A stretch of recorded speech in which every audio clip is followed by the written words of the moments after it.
ನಾನಿವತ್ತು ನುಗ್ಗೆಕಾಯಿ ಸಾಂಬಾರು ಮಾಡೋಣ ಅಂತ ಎಲ್ಲ ರೆಡಿ ಮಾಡ್ಕೋತಾ ಇದ್ದೆ. ನಮ್ಮ ಯಜಮಾನ್ರು ನೋಡ್ತಾನೇ ಇದ್ರು. ಒಂದು ಸ್ವಲ್ಪನೂ ಬಂದು ಯಾವುದಕ್ಕೂ ಹೆಲ್ಪ್ ಮಾಡಲಿಲ್ಲ ಗೊತ್ತಾ.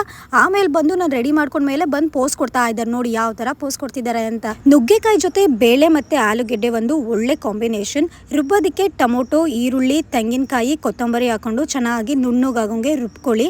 ನಮ್ಮ ಯಜಮಾನ್ರು ನನಗೆ ಹೆಲ್ಪ್ ಮಾಡಿರಲಿಲ್ಲ ಅಂದೆ ಅಲ್ವಾ, ಅದಕ್ಕೆ ಅವರು ನಾನೇ ಅಡುಗೆ ಮಾಡ್ತೀನಿ ಹೇಗೆ ಮಾಡೋದು ಹೇಳ್ಕೊಡು ಅಂದರು. ಇಂಥ ಚಾನ್ಸ್ ನಾವೇನಾದರೂ ಮಿಸ್ ಮಾಡ್ಕೋತೀವಾ? ಇವತ್ತಿನ ಅಡುಗೆ ನಮ್ಮ ಯಜಮಾನ್ರದ್ದು ಹೇಗೆ ಮಾಡಿದ್ರು ಅಂತ ಅವ್ರ ಹತ್ರನೇ ಕೇಳಿ.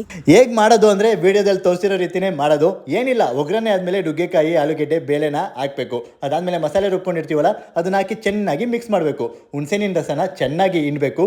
ಆಮೇಲೆ ನಿಮಗೆ ರುಚಿಗೆ ತಕ್ಕಷ್ಟು ಉಪ್ಪು, ಖಾರ ಮತ್ತು ಬೇಕು ಅಂದರೆ ಸಾಂಬಾರು ಪುಡಿ ಹಾಕಿ. ಇಷ್ಟೇ, ಸಾಂಬಾರು ರೆಡಿ. ಅದಾದಮೇಲೆ ಟೇಸ್ಟಿಗೆ ನಿಮ್ಮ ಮನೆಯವ್ರಿಗೆ ಕೊಡಿ. ಅವರು ಉಪ್ಪು ಸರಿ ಇದ್ರೆ ಸರಿ ಇದೆ ಅಂತಾರೆ, ಇಲ್ಲಾಂದರೆ ಬೇಕು ಅಂದರೆ ಸ್ವಲ್ಪ ಉಪ್ಪನ್ನ ಹಾಕ್ತಾರೆ.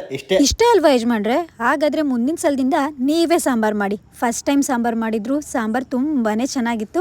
ಇವ್ರ ಕೈನಲ್ಲಿ ಏನೋ ಜಾದೂ ಇದೆ ಅನ್ಸುತ್ತೆ. ಒಬ್ಬರ ಸರಳ ಸ್ವಭಾವ ಅವರ ಬಲಹೀನತೆಯಲ್ಲ. ಪ್ರಪಂಚದಲ್ಲಿ ನೀರಿಗಿಂತ ಸರಳ ಯಾವುದೂ ಇಲ್ಲ. ಆದರೆ ಅದರ ರಭಸಕ್ಕೆ ಎಲ್ಲವನ್ನೂ ಸೋಲಿಸುವ ಸಾಮರ್ಥ್ಯವಿದೆ.